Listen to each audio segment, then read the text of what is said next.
Salut tout le monde, c'est Nerpi et je suis vraiment ravi de vous retrouver pour ce deuxième épisode. Je pensais vraiment pas que le premier épisode allait attirer autant de monde, mais c'est vrai que j'ai annoncé le concept de façon un peu spontanée et c'est d'ailleurs le principe de cette émission, c'est-à-dire que c'est vraiment de la spontanéité, j'ai pas préparé de texte et je suis vraiment ravi de voir que vous êtes plus d'une centaine à avoir vu le premier épisode. Donc c'est pour ça que je suis vraiment motivé à continuer. Et donc comme vous pouvez le voir, dans cet épisode, j'ai choisi comme fond vidéo Batman, donc les jeux vidéo Batman, parce que c'est vraiment un thème que j'ai envie d'aborder, que je vais aborder dans cet épisode. Mais juste avant ça, je vais préciser une chose, c'est-à-dire que la question que je vous avais posée concernant Call of Duty, j'y répondrai à la fin de la vidéo, juste avant de vous poser la prochaine question à laquelle vous pourrez répondre. Alors, dans cet épisode, ce dont je vais surtout parler, c'est du cinéma et de la musique, mais également, bien entendu, des jeux vidéo. Mais pourquoi j'ai choisi Batman? Parce que c'est un jeu vidéo que je considère, enfin, les deux Batman, Batman Arkham Asylum et Arkham City, c'est vraiment deux jeux excellents que je trouve vraiment bien réussis, mais pas parce que uniquement graphiquement ou scénaristiquement, mais parce que le joueur se sent vraiment impliqué. Pourtant, on ne fait que incarner un héros, mais ce héros-là, on peut s'identifier dans un certain sens. C'est-à-dire que, là je vais parler de cinéma, mais surtout de la trilogie de Christopher Nolan sur Batman. Et d'ailleurs, Batman Begins est mon préféré, mon film préféré dans la trilogie. Il y en a que c'est Dark Knight parce que il y a le Joker. Moi, c'est Batman Begins parce que c'est la jeunesse du perso. On découvre Batman, on découvre comment que Bruce Wayne est devenu Batman.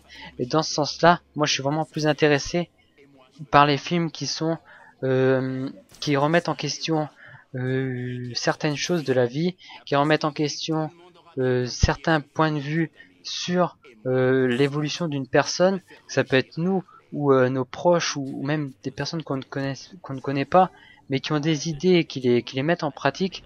Et là, vraiment, dans Batman Begins, ce qu'on ressent, c'est pourquoi tant de haine, pourquoi est-ce qu'il agit comme ça, pourquoi Bruce Wayne est aussi perdu dans sa vie.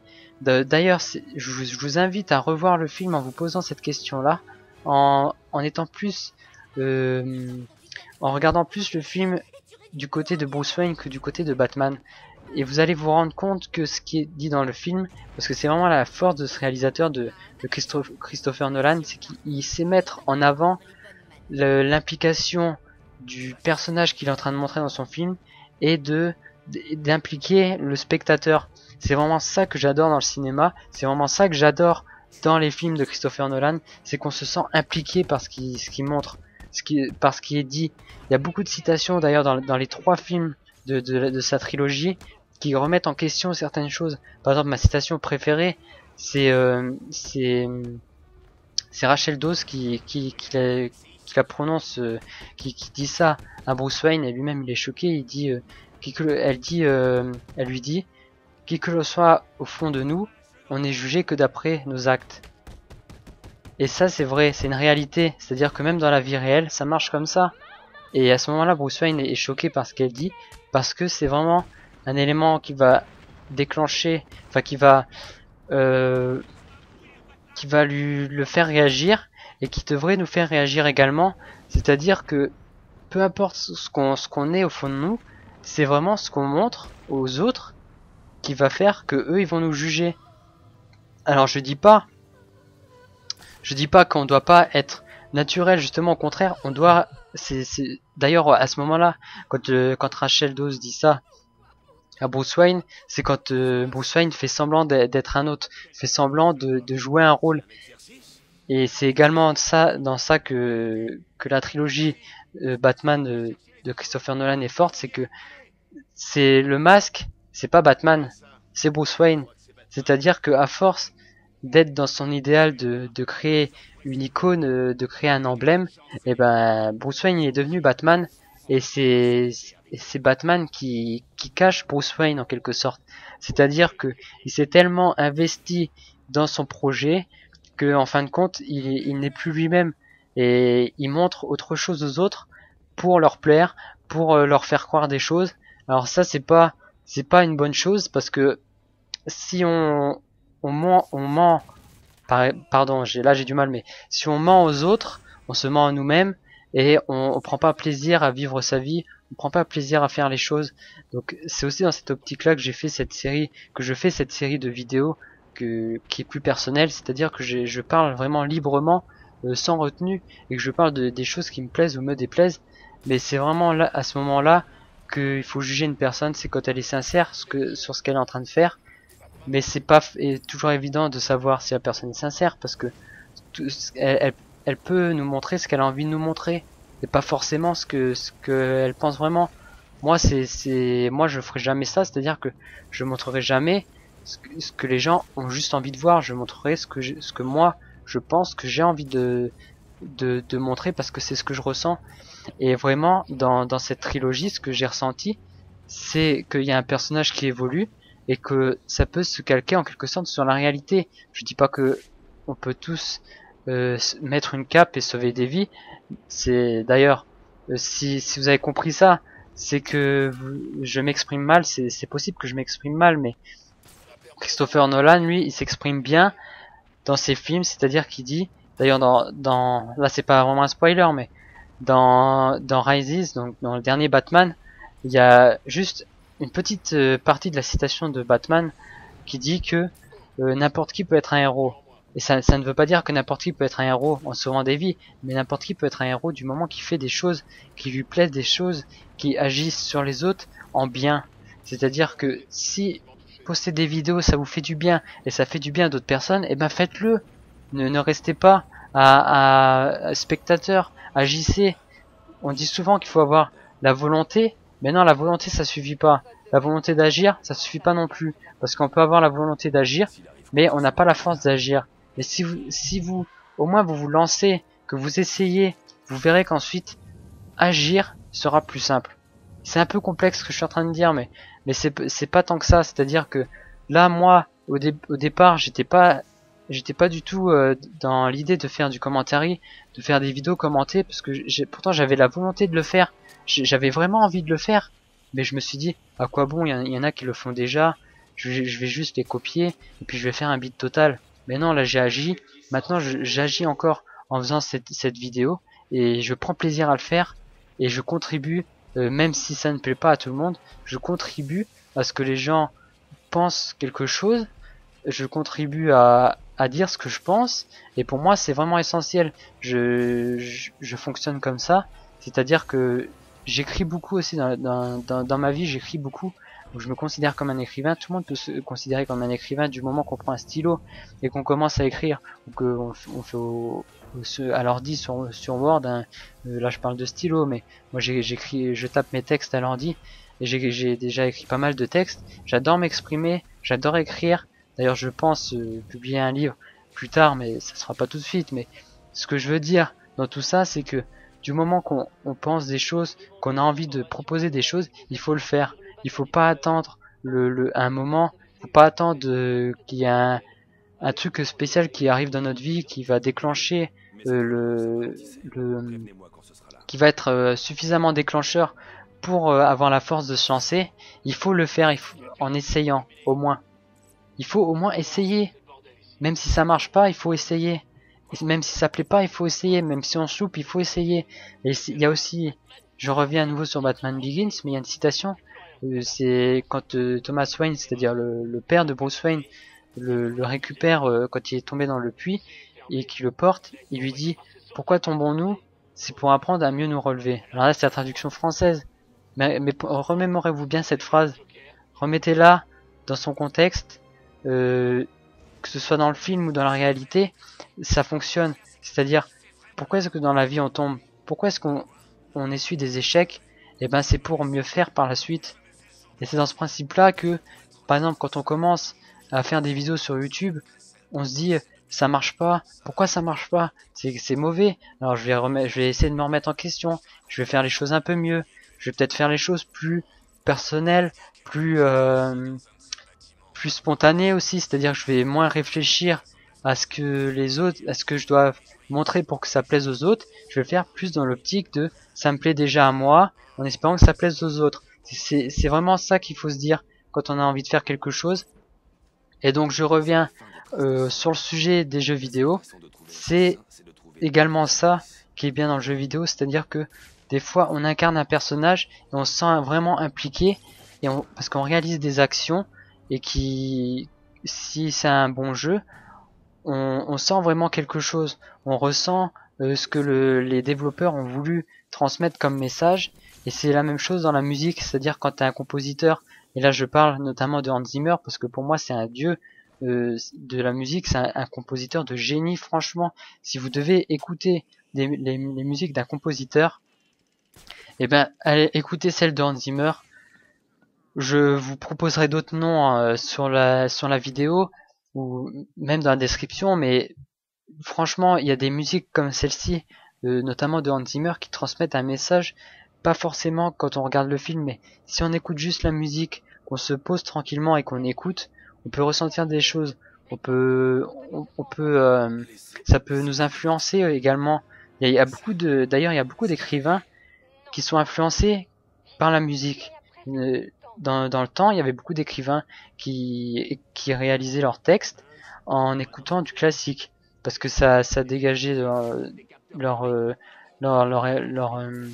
ça mettait en éveil leur expression à l'écrit. Ça, enfin, je sais pas, il y a vraiment, enfin, en tout cas, par rapport à la musique, il y a vraiment quelque chose de chimique qui se passe dans le cerveau. Mais moi là, je parle pas de chimie ou de quoi que ce soit, mais d'un point de vue logique, si la musique nous inspire quelque chose, et ben c'est que ça veut dire que le compositeur a réussi à transmettre un message. Alors c'est ça l'intérêt, enfin c'est ça que je trouve bien aussi dans les musiques où il n'y a pas de paroles. Donc là je parle pas de chansons, mais vraiment de musiques qui sont composées par exemple par Hans Zimmer. C'est que quand on écoute la musique, eh bien on peut traduire les paroles. Il n'y a pas de paroles à la voix, mais les paroles musicales des instruments, on peut les traduire à notre façon. Et là, on ressent des choses. Dans le jeu vidéo, c'est pareil. Là, j'ai pris justement comme exemple les jeux Batman parce qu'ils sont vraiment excellents pour ça. C'est-à-dire qu'on ressent des choses. On ressent l'évolution du personnage dans l'histoire. On ressent notamment la menace de l'épouvantail. Et ça agit vraiment sur le joueur. Mais c'est dommage de constater que entre le jeu vidéo et le cinéma, il y a encore un écart là-dessus. C'est-à-dire que le jeu vidéo ne met pas toujours en avant ce principe, ce côté-ci de la vision que peut ressentir le joueur en jouant. C'est-à-dire qu'il y a des jeux qui sont uniquement faits pour se défouler, qui sont purement du divertissement. Et là, c'est vrai que je m'adresse, enfin que ça concerne surtout les FPS. C'est-à-dire que même si c'est à la vue à la première personne et qu'on a une arme entre guillemets en main, et ben on ressent rien du tout parce que on agit, on doit agir parce que le jeu nous dit d'agir, mais on se pose pas la question de savoir pourquoi on le fait ou qu'est-ce que ça peut nous apporter. Donc c'est également sur ce point de vue là que le jeu vidéo devrait part un peu dans le mauvais sens, c'est-à-dire que on est en train de privilégier les jeux en multijoueur mais qui mettent pas en avant l'expérience l'expérience que le joueur peut ressentir. C'était plus le cas à l'époque et maintenant c'est moins le cas et ça c'est vraiment dommage. Alors c'est vrai qu'il y a encore des jeux mais ils sont rares et par exemple là je vais prendre un jeu qui est bon, que je considère vraiment excellent, ça c'est Assassin's Creed le premier. Moi quand je l'avais acheté à l'époque et que j'avais joué, j'avais vraiment ressenti ce que le personnage ressentait, c'est-à-dire la douleur quand il est au début il est un peu repoussé par sa communauté parce que il n'a pas agi comme il devait. Et ben à ce moment-là, c'est comme s'il nous disait, comme s'il disait aux joueurs, aide-moi à reconquérir la confiance de mon maître, aide-moi à évoluer dans ce monde-là, dans cette époque, parce que c'est vraiment une époque qu'on ne voit pas souvent dans le jeu vidéo et qui m'a vraiment plu. Et moi, j'ai préféré jouer Altaïr que Ezio. Pourquoi? Parce que Ezio, à ce moment-là du jeu, c'est moins le joueur est moins impliqué, c'est plus l'histoire du perso qui est mis en avant de façon à ce qu'on puisse l'utiliser comme un défouloir. Parce que c'est vrai, Ezio se bouge plus que Altaïr, c'est beaucoup plus orienté sur enfin, le système de combat est resté à peu près le même, mais je sais pas, j'ai pas ressenti les mêmes émotions. Et, et d'ailleurs, ça prouve que c'est dommage que la série prenne cette orientation-là, parce qu'elle aussi, elle prend l'orientation du multijoueur, et elle oublie un peu l'expérience. Pourtant, c'est ce qu'ils ont vraiment mis en avant dans le premier épisode, dans le premier Assassin's Creed, c'est que le joueur se sentait vraiment impliqué, et là, c'est plus trop le cas. Alors, heureusement, il y a encore des jeux qui veulent mettre en avant l'expérience du joueur, comme Tomb Raider. C'est ce qu'ils nous ont promis dans le nouveau Tomb Raider. Moi, j'ai franchement des doutes parce que c'est à chaque fois ce qu'ils nous promettent et c'est pas le cas. D'ailleurs, maintenant, c'est un constat. C'est que quand on nous fait des promesses dans le jeu vidéo, c'est pas le cas du tout. C'est tout l'inverse. Là, pour Batman, ils nous ont rien promis du tout. Ils nous ont juste montré que ce soit pour Asylum ou pour Arkham City, ils nous ont montré un univers. Et là, on se demandait jusqu'à ce que le jeu y sorte, on va pouvoir aller dans cet univers-là, on va pouvoir agir comme on veut, se déplacer et tout. On se pose vraiment la question avant de jouer au jeu. Alors que là, sur Tomb Raider, on sait déjà qu'on va incarner Lara, qu'on va défoncer tout le monde, qu'on va être sur une île paumée et qu'on va devoir la sauver. Mais l'expérience du joueur, est-ce qu'elle va être là? Est-ce qu'on va ressentir quelque chose en tant que joueur? C'est ça la question surtout qu'il faut se poser, et que moi je me pose en tout cas, parce que moi j'en ai un peu marre du jeu qui est purement défouloir, ou qui est purement divertissement, qui est que du divertissement, qui remet pas, qui a pas une certaine remise en question des choses. Parce que là je vais prendre un jeu récent, mais Alice Retour au Pays de la Folie, qui est la suite de Alice American McGee, et ben franchement ça c'est un jeu qui est intelligent et qui est bien construit, parce que on fait évoluer un personnage, mais en même temps il y a une remise en question sur notre vie personnelle, sur la vie des autres qui ont peut-être vécu des choses que Alice ressente dans le jeu, parce que même si tout ce qu'on voit dans le jeu est fictif, c'est comment on appelle ça, mais c'est une image, c'est une façon de c'est métaphorique, voilà, c'est métaphorique, c'est-à-dire que c'est juste une façon d'exprimer les choses. C'est voilà, c'est une façon de communiquer. C'est d'ailleurs la musique contribue également à ça, c'est-à-dire qu'un bon jeu doit avoir une bonne musique. C'est un composant, tout doit être composé pour que le joueur puisse ressentir quelque chose. Quand on joue à un jeu sans bande son, c'est que vraiment on ressent rien et qu'on y joue peut-être par je vais prendre par exemple les jeux de combat, on y joue parce que on y joue pour la compétition, on s'amuse, c'est purement de l'amusement, mais il n'y a pas un ressenti personnel ou de l'implication. D'ailleurs moi quand je jouais à Street Fighter, j'ai pris du plaisir à y jouer, parce que c'est le genre de jeu où quand tu rentres t'as pas trop envie de réfléchir, donc ça c'est normal, tu te poses sur un jeu, ça peut être un FPS ou un jeu de combat, et là tu t'amuses, tu t'es tranquille, tu prends plaisir. Mais il y a tout de même une deuxième catégorie de jeux qui devrait être plus mise en avant, c'est les jeux créatifs qui impliquent le joueur, qui lui font vivre une expérience unique, proche du cinéma. Et moi ça me fait rire parce que les Call of Duty depuis Modern Warfare, ou je sais plus depuis quel épisode précisément, mais ils nous disent que le solo, eh ben on peut comparer ça à une expérience qu'on vit au cinéma quand on va voir un film d'action, mais pas du tout, c'est pas du tout le cas. C'est tellement scripté le solo maintenant dans les Call of Duty qu'on ressent rien du tout. J'y reviendrai plus tard dans ma critique sur est-ce que Call of Duty mérite son succès, mais c'est vrai que y a pas beaucoup de jeux où moi enfin les jeux actuels où je me sens vraiment impliqué en tant que joueur, quoi, et ça c'est dommage, quoi.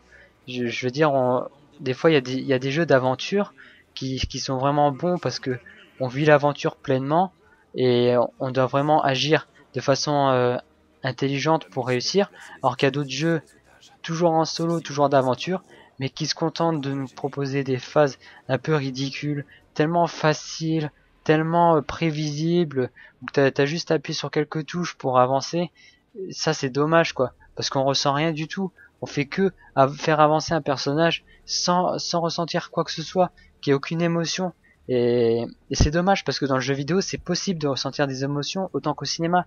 Il y a des gens, par exemple, qui vont voir des films au cinéma et qui pleurent pendant la séance. Moi, quand je suis allé voir Rises, et ben, à la fin du film, il y avait une femme derrière moi qui pleurait carrément sur une scène du film, et j'avais trouvé ça génial parce que je me suis pas moqué d'elle à ce moment-là, mais je me suis dit, là, le réalisateur a réussi à communiquer quelque chose.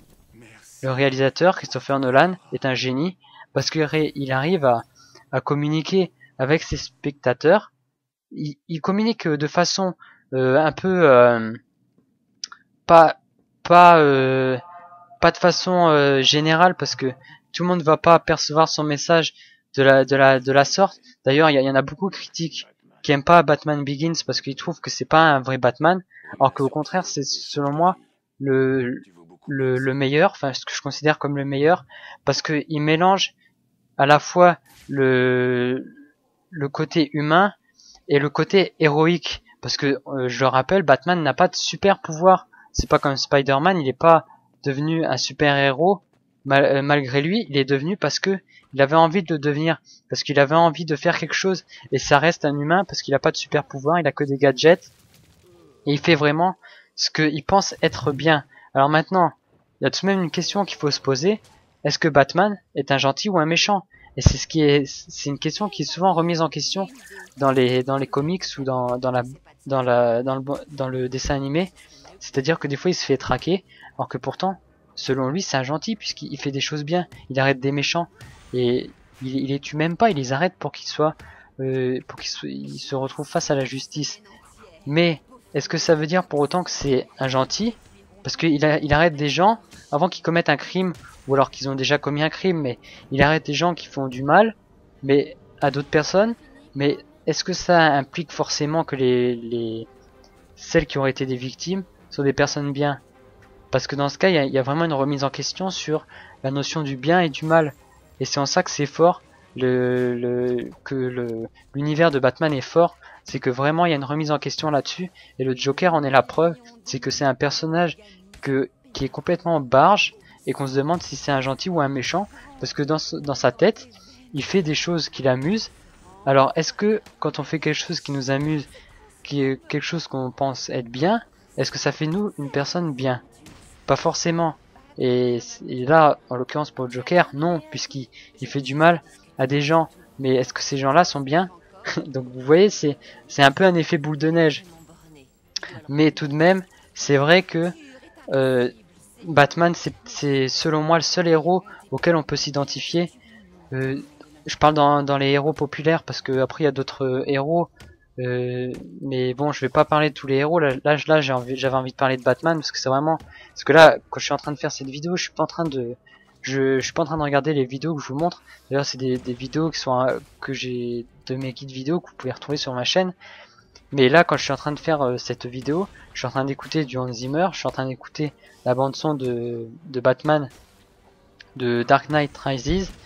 Et vraiment, c'est à ce moment-là, quand j'écoute de la musique, que j'arrive le mieux à m'exprimer, que j'ai vraiment envie de m'exprimer. Donc moi, je vous invite vraiment à faire la même chose. Si vous avez envie de vous exprimer, eh ben, écoutez une musique qui vous plaît, que vous ressentez peut-être quelque chose, ou qui vous fait penser à quelque chose. Et là, vous allez voir que dans votre tête, vous allez trouver des mots, vous allez trouver des phrases, vous allez avoir envie de vous exprimer. Alors faites-le, même si c'est pas juste l'envie de parler, que c'est juste l'envie de montrer un moment précis d'un jeu vidéo qui vous a plu, qui vous a marqué. Par exemple, moi, il y a des jeux qui m'ont marqué, comme Final Fantasy VII. Si j'ai envie d'en faire une vidéo, de montrer un moment précis, je le ferai. Et ben, faites pareil. Si vous avez envie de montrer des choses, faites-le. Dans la vie réelle, c'est pareil. Si vous avez une passion, si vous avez quelque chose qui vous plaît dans la vie, et ben faites-le. N'attendez pas qu'il y ait quelque chose qui vous pousse à le faire, qui vous, entre guillemets, vous menace pour que vous lancez. Ça n'arrivera jamais. Donc essayez au moins. Et après, si ça vous plaît, vous verrez que ça se fera naturellement, ça se fera tout seul. Vous continuerez à le faire. Alors je dis pas que moi, personnellement, je vais continuer mes épisodes parce que c'est plus dans un souci de temps. Là, notamment, là, cet épisode-là, je le poste un mercredi. mais je l'ai diffusé bien avant. Donc c'est surtout que je manque de temps, mais j'espère tout de même continuer parce que c'est quelque chose qui me plaît, même si je pense pas que vous serez nombreux à regarder chacun de mes épisodes. Bah j'espère tout de même que ma vision des choses fera peut-être réfléchir ceux qui pensent comme moi, qui ont un certain point de vue sur le jeu vidéo, sur la musique, sur le cinéma. Et d'ailleurs, j'ai encore envie de parler un peu de cinéma en parlant de Matrix parce que c'est ma trilogie préférée, ou plutôt ma saga préférée puisque je compte Animatrix dedans. Et ben, il y a des gens qui voient Matrix comme purement un divertissement parce qu'il y a de l'action, parce qu'il y a du bullet time et tout. À l'époque, ça a vraiment fait fureur le fait qu'il y ait des ralentis et tout. Mais les réalisateurs ont profité justement de cet effet de mode sur les films d'action, sur les films de science-fiction, pour transmettre un message. Et quand on écoute les paroles de l'agent Smith, quand il est face à Morpheus dans la fin du premier Matrix, il y a vraiment une remise en question sur l'humanité. Il y a vraiment une remise en question sur notre façon d'agir dans la vie de tous les jours. Et c'est vraiment là que le cinéma est intelligent et que le jeu vidéo devrait prendre exemple, c'est-à-dire remettre des fois en question les choses, parce que là, quand on voit les jeux vidéo Matrix, c'est de la grosse merde. Je suis désolé d'utiliser ce mot, je vais peut-être le censurer sur la vidéo, mais c'est vraiment nul parce que c'est du divertissement. Ils ont gardé que le côté divertissement et c'est dommage parce que Matrix a vraiment plusieurs aspects. D'ailleurs, je crois qu'il exploite tous les aspects possibles, que ce soit philosophique, que ce soit religieux, que ce soit politique, militaire. Parce que d'ailleurs, il y a beaucoup de noms, par exemple Perséphone ou même Néo. Certains ne le savent pas, mais Néo, si on inverse l'ordre des lettres, ça fait One, donc The One. Donc involontairement, quand il s'est appelé Néo, et ben il s'est tout seul, sans le savoir, il s'est désigné comme étant le numéro 1, et le film prouve que c'est le numéro 1 puisque c'est lui l'élu. Et donc les réalisateurs ont vraiment su faire impliquer le spectateur en le faisant réfléchir. Et il n'y a pas beaucoup de jeux qui font ça, et c'est vraiment dommage. Alors peut-être que ça va changer, peut-être que les jeux multi vont commencer à avoir moins la cote. D'ailleurs, on voit que depuis quelque temps, les gens reviennent un peu sur les jeux en solo parce que ils se rendent compte qu'en multi, il y a beaucoup de haine, surtout sur League of Legends, par exemple, les gens sont très haineux, et ça c'est vraiment dommage, parce que c'est un jeu d'équipe, mais les gens qui se connaissent pas, et ben, et qu'ils ont envie qui pensent être meilleurs, et ben tout de suite ils insultent, et ça pourrit le jeu vidéo. Franchement, ça pourrit le jeu vidéo. Quand je vois ça, moi j'ai pas envie de jouer en multi, et c'est d'ailleurs pour ça que depuis quelques années, je retourne sur des jeux en solo, mais malheureusement j'y prends moins de plaisir qu'avant, mais je ne joue plus autant, mais en tout cas je ne joue plus autant aux jeux en multi. J'ai eu une période où je jouais à Counter-Strike tous les soirs en rentrant de l'école, et c'est d'ailleurs ce que je trouve normal, et qui aujourd'hui s'applique à Call of Duty, c'est-à-dire que les jeunes rentrent de collège ou de lycée, et puis ils vont jouer, et c'est bien dans ce sens-là que les jeux vidéo permettent d'évacuer un peu le stress et tout le reste, mais il faut arrêter d'avoir la rage sur des jeux où t'es censé t'amuser, où t'es censé partager des choses avec d'autres gens sur un même thème, sur la même plateforme. C'est pas censé être le but de se prendre la tête. Alors si franchement vous avez la haine quand vous jouez, remettez-vous en question et dites-vous, est-ce que je joue par plaisir ou est-ce que je joue pour faire comme tout le monde, prouver que je suis le meilleur? Parce que vous n'êtes pas le meilleur. Il y aura toujours meilleur que nous, et surtout si vous jouez de façon anonyme, pas en équipe, pas de façon professionnelle entre guillemets, vous n'êtes pas le plus fort. C'est pas en faisant plein de kills à la suite sur un FPS que vous êtes un PGM. C'est pas du tout le cas. Alors il faut arrêter d'être dans cette optique-là. Il faut prendre le jeu comme un loisir, comme une passion, ou alors comme une façon de ressentir des émotions. Et mon exemple est vraiment à prendre parce que, enfin, ce que je dis c'est, non, excusez-moi, je me suis mal exprimé, mais ce que je dis justement c'est un exemple que j'ai pris de ma propre vie, c'est-à-dire que quand je jouais à Counter-Strike au début, je me prenais vraiment pour un PGM parce que je faisais des kills et tout, que je gagnais la plupart de mes parties, que c'était grâce à moi qu'on terminait les parties.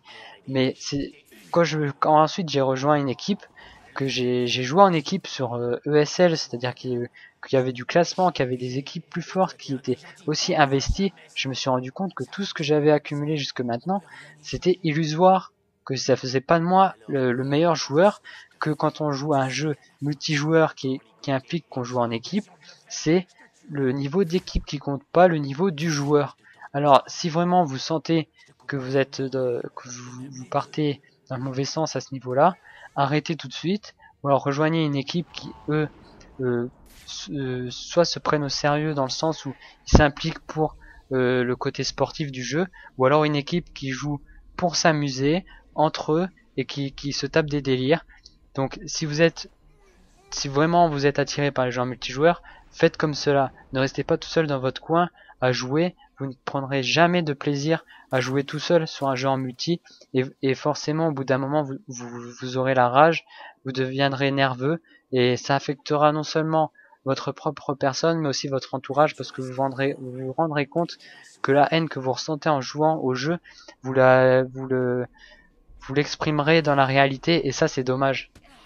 C'est vraiment dommage. Parce que c'est pas censé être le but du monde du jeu vidéo. Et donc voilà, c'est tout ce que j'avais à peu près à dire dans cet épisode. J'ai beaucoup parlé cette fois-ci, mais c'est parce que là je me sens vraiment lancé et je me sens vraiment impliqué dans mon projet de faire plusieurs émissions là-dessus, et ça me fait plaisir de voir que vous êtes autant à me suivre. J'aimerais bien que vous soyez plus nombreux, non pas pour le score, mais parce que j'ai vraiment des choses à dire, j'ai vraiment des choses à exprimer, et j'aime bien voir qu'il y a des gens qui partagent ce que je pense, ou même qui ne partagent pas ce que je pense, et ça c'est une bonne chose, parce que quand on a une divergence de point de vue, c'est bien de l'exprimer, et ça peut créer des débats constructifs. Mais c'est pas pour autant que je parlerai dans mes vidéos par exemple de politique, ça ne m'intéresse pas, j'ai pas envie de lancer un débat là-dessus.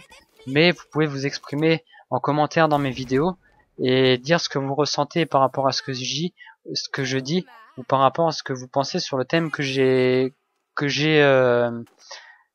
mis en place dans l'épisode, que j'ai exprimé. Donc n'hésitez pas à le faire.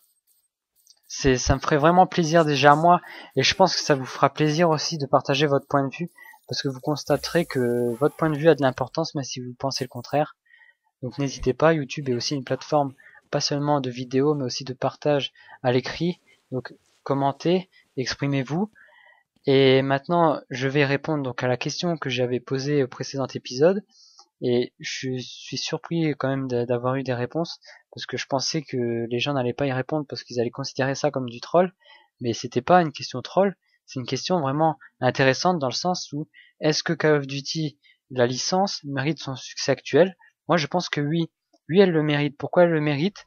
Parce que elle montre à la fois qu'on peut jouer en multijoueur et prendre du plaisir sans investir. Là, je vais comparer avec les MMORPG, mais la plupart des MMORPG, en tout cas les anciens MMORPG où il y avait un abonnement, et ben on prenait son plaisir qu'à partir du moment qu'on payait tous les mois pour retrouver ses potes sur le jeu ou buter des monstres à la chaîne. Alors que là, Call of Duty, on a juste à lancer une partie, à éliminer d'autres joueurs, et puis si on est dans la bonne optique, comme j'ai dit tout à l'heure, c'est-à-dire qu'on voit le jeu vidéo comme un passe-temps, comme un loisir, un plaisir, un divertissement. Là, vraiment, on prend plaisir à jouer. Mais il y a aussi un point intéressant dans la licence Call of Duty, c'est que elle montre ce que, en tout cas là je parle des Modern Warfare, elle montre ce que pourrait être la guerre moderne si jamais ça existait dans la vie réelle. Et ça, c'est tout de même une légère remise en question de la société actuelle. C'est-à-dire que est-ce qu'on pourrait être préparé à une telle chose? Parce que là, on y joue sans se poser la question. Il y a beaucoup de gens qui y jouent sans se poser la question, mais le premier Modern Warfare, en tout cas, pose cette question, contrairement aux anciens Call of Duty qui étaient vraiment basés sur des faits qui ont déjà existé, donc sur la Seconde Guerre mondiale, parce que moi j'ai pas joué à tous les Call of Duty, mais par exemple sur Call of Duty 2, j'ai vraiment pris plaisir à y jouer parce que j'ai ressenti que j'étais impliqué, on m'a donné on donne des objectifs dans ce jeu, mais on traverse une époque qui a déjà eu lieu, qu'on connaît la chute entre guillemets, mais qui a été juste modifiée pour être adaptée en jeu vidéo. Alors maintenant, est-ce que les Modern Warfare, c'est-à-dire la licence Call of Duty Modern Warfare est bonne en solo? Non, sauf le premier. Alors pourquoi uniquement le premier? Parce que il y a quand même des missions où qu'on se sent impliqué, où qu'on sent que c'est intense, et je pense notamment à la mission de Sniper. C'est vraiment ma mission préférée dans ce Modern Warfare, parce qu'on ressent vraiment quelque chose. Et là je pense notamment au moment où on entre dans le bâtiment, et que il nous dit clairement que avant il y avait foule, patati patata, et que maintenant c'est complètement désert. Là on ressent vraiment quelque chose, c'est-à-dire qu'on se dit ah ouais, mais c'est dingue quand même, ça fait peur dans un sens, c'est vraiment fort d'avoir pensé que qu'on se sent un peu abandonné, alors que pourtant on est dans un jeu très mouvementé, et c'est justement cette brisure dans la continuité que dans le déroulement du jeu, parce que depuis le début on fait que buter des ennemis à la chaîne, et on se rend compte que c'est très orienté sur l'action, mais à ce moment-là précisément du jeu, ben on se dit ah ouais, il y a quand même une rupture, c'est pas tout le temps bourrin. Sauf que voilà, après la suite Modern Warfare 2 et 3, et ben c'est totalement bourrin, c'est totalement du divertissement qui a été recherché, et c'est dommage parce que le joueur ne se sent plus impliqué. Mais le multi reste correct, le multi reste intéressant parce que il n'implique pas au joueur de s'investir à fond, il peut y jouer quand il veut. Le seul truc, c'est qu'il y a des gens qui se prennent pour des pros en multi, alors que c'est pas des pros, comme j'ai dit tout à l'heure. On n'est pas un pro parce qu'on fait 25 kills à la suite. Ça veut rien dire du tout. Il faut arrêter de partir dans ce délire, parce que quand on est dans ce délire là, après dans la vie réelle on se prend aussi pour un pro, alors que c'est qu'un jeu vidéo. Et donc si vous voulez vraiment prendre plaisir sur un jeu en multi, jouez en équipe. Et c'est pour ça que Call of Duty est bien dans ce sens, et que moi personnellement je suis pas un joueur vraiment de Call of Duty, parce que c'est pas, enfin c'est ma génération, mais moi j'ai plutôt été sur Counter Strike. J'ai passé de nombreuses heures sur Counter Strike, et je peux comprendre ce que ressentent les joueurs de Call of Duty actuellement, c'est-à-dire que quand on rentre de l'école ou du boulot, on n'a pas envie de s'embêter et on lance une partie de code, de Call of, et voilà, on est tranquille, on se défoule, mais il faut pas que ça se répercute sur notre vie réelle. Donc oui, le succès de Call of Duty est mérité. Malheureusement, c'est dommage de voir que les éditeurs en profitent pour sortir des DLC à outrance, et que le jeu part un peu trop dans tous les sens, c'est-à-dire que sur Modern Warfare 3 c'est un peu trop le bordel entre guillemets sur le multi, il y a trop de trucs possibles, le fait qu'on puisse monter de niveau ses armes et tout, moi je suis pas trop pour ça. Bon, après il y a certaines personnes qui aiment bien, qui sont d'accord avec ce principe là, mais moi je trouve pas ça génial, et je préfère quand c'est plus classique comme Counter Strike. Je reviens à chaque fois là, sur celui-ci, mais je préfère Counter Strike où on est tous qu'on a tous la même base du jeu, c'est-à-dire qu'on choisit son arme, et on est confronté à aux mêmes exigences, qu'on a une barre de vie, et que on gagne uniquement si on joue en équipe. Donc Call of Duty, le truc c'est que si on se prend des balles et qu'on se met dans un coin, on peut se reposer et puis repartir à l'action. Ça c'est un peu idiot, je trouve. C'est pas pour autant que c'est un mauvais jeu, puisqu'il est efficace. Maintenant, ce qui serait bien, c'est qu'ils reviennent un peu plus sur le solo, et qu'ils le mettent plus en avant. C'est-à-dire qu'ils arrêtent de nous faire croire que on ressent des expériences cinématographiques, parce que c'est pas du tout le cas. C'est pas parce que les scènes d'action ça pète de partout que on est comme au cinéma. C'est pas ça du tout. On se sent vraiment comme un mouton qui est dans Call of Duty, c'est-à-dire qu'on nous dit tu vas là, ok je suis au point, alors maintenant tu vas là et tu fais ceci. Stop, faut arrêter un peu, il faut laisser un peu de liberté aux joueurs aussi. je veux dire, c'est un FPS, d'accord, mais et on a des objectifs, mais faut arrêter d'être aussi directif. C'est pour ça que la durée de vie du jeu est vachement courte, c'est que on n'a aucune liberté, quoi. Donc si jamais je sais pas, si jamais ils doivent revoir un point sur la licence, c'est à ce niveau-là, c'est au niveau du solo, pas au niveau du multi. Le multi, l'ont surexploité. Alors, qui mettent un peu en pause le multi et qui sont un peu plus sur le solo. Parce qu'il n'y a pas beaucoup de gens qui reviennent sur le solo de Call of Duty. D'ailleurs, si tu poses des vidéos sur YouTube du mode solo, il y a personne qui va les regarder, quoi. Ça intéresse personne. Maintenant, tout le monde, maintenant, ce que les gens veulent voir, c'est du frag movie. Parce que t'es fier de montrer que tu fais des kills à la chaîne et que t'es un pro, et ça c'est un peu, enfin moi je trouve ça un peu ridicule. Après si on montre une technique pour être meilleur, ça c'est bien et ça contribue, comme je disais dans l'épisode précédent, ça contribue à faire évoluer le monde du jeu vidéo et à montrer un bon aspect du jeu communautaire, de montrer que le jeu vidéo ça se joue pas que en solo, même surtout en multi, faut pas y jouer en solo, quoi. Ça porte pas pour rien que c'est pas pour rien que ça se joue en online, que ça se joue en multijoueur, c'est pour être joué à plusieurs.